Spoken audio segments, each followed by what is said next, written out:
નમસ્તે મિત્રો, શ્રી શિવાય નમસ્તુભ્યમ। તો આજે આપણે બનાવીશું એકદમ ટેસ્ટી અને ચટાકેદાર કાઠિયાવાડી મગનું શાક।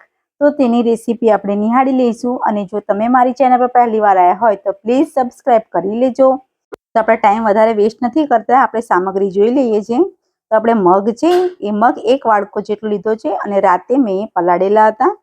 તો આપણે દિવસે આપણે આ કમ્પ્લીટ બધા ચોખ્ખા ધોઈને આપણે કુકરમાં મૂકી દઈશું। અને એની અંદર આપણે વધારે નહીં, આપણે 1 ગ્લાસ જેટલું જ પાણી અંદર ઉમેરીશું। કેમ કે આ મગ વધારે આપણે બહુ બફવાના નથી, આપણે એક જ સીટી બોલાવવાની છે।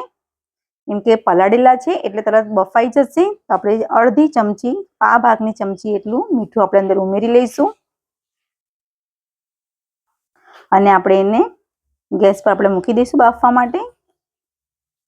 તો તમે જોઈ શકો છો એક જ સીટીમાં આપણા મગ એકદમ સરસ રીતે બફાઈ ગયા છે। તો કમ્પ્લીટ થઈ ગયા છે મગ આપણા। તો આપણે કઢાઈ મૂકી દઈશું, વાર નથી લગાવતા એમાં પણ। સાથે સાથે આપણે કઢાઈ મૂકી દીધી છે અને એની અંદર આપણે તેલ અંદર ઉમેરી લઈશું। તો 3 ચમચી જેટલું અંદર તેલ ઉમેરવાનું છે। અને તેલ ગરમ થઈ ગયું છે તો જીરું લઈ લઈશું આપણે, હિંગ અને એની અંદર આપણે લીલા મરચા છે એ 2 આપણે ઝીણા કટ કરેલા છે એ આપણે અંદર ઉમેરીશું। અને ડુંગળી 1 લીધેલી છે ઝીણી કટ કરીને। તો આપણે કમ્પ્લીટ રીતે બધું હવે આપણે મિક્સ કરી લઈશું। અને એની અંદર આપણે અડધી ચમચી જેટલું મીઠું અંદર ઉમેરી લઈશું। કેમ કે આપણે મીઠું આપણે મગમાં બી અંદર ઉમેર્યું હતું, તો આપણે આની અંદર મસાલામાં આપણે થોડુંક અંદર ઉમેરવાનું છે। તો ડુંગળી એકદમ બ્રાઉન જેવી થાય ત્યાં સુધી આપણે એને થવા દઈશું। તો આપણે એના અંદર ટામેટા છે એ પણ અંદર ઉમેરી લઈશું આપણે। અને કમ્પ્લીટ તે પાછું એને બરાબર આપણે મિક્સ કરી લેવાનું છે।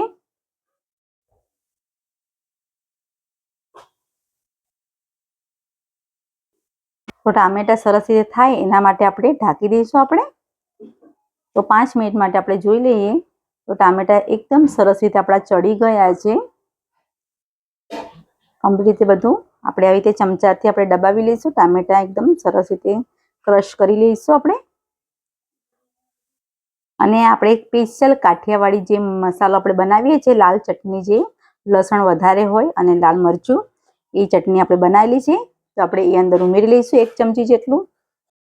અને જો તમને વધારે જો તીખું ભાવતું હોય તો તમે વધારે અંદર ઉમેરી શકો છો। તો આવી રીતે બરાબર આપણે કમ્પ્લીટ રીતે આપણે હલાવી લઈશું। મસાલાને બરાબર આપણે મિક્સ કરી લેવાનું છે આવી રીતે।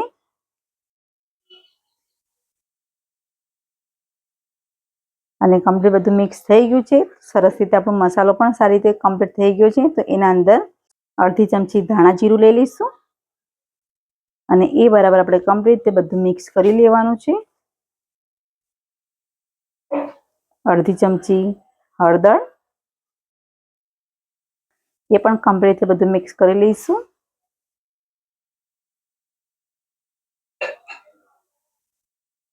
તો સરસ રીતે આપણો કમ્પ્લીટ બરાબર મસાલો આપણે રેડી કરી નાખેલો છે આવી રીતે। અને હવે આપણે મગ લઈ લઈશું।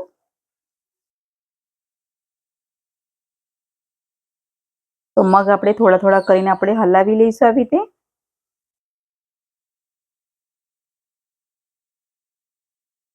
એવી રીતે આપણે બધા મગ અંદર ઉમેરી લઈશું અને કમ્પ્લીટ રીતે બધું આપણે મિક્સ કરી લેવાનું છે।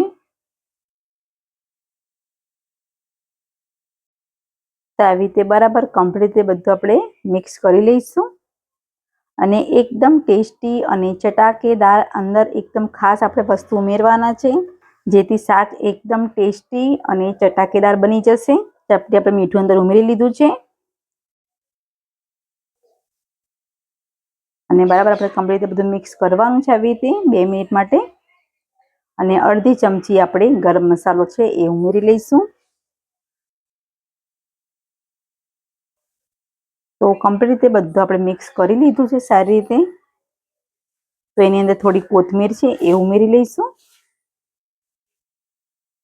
અને એકદમ ટેસ્ટી બને એની માટે આપણે દહીં લઈ લઈશું। દહીં અડધી વાટકી દહીં લીધું છે।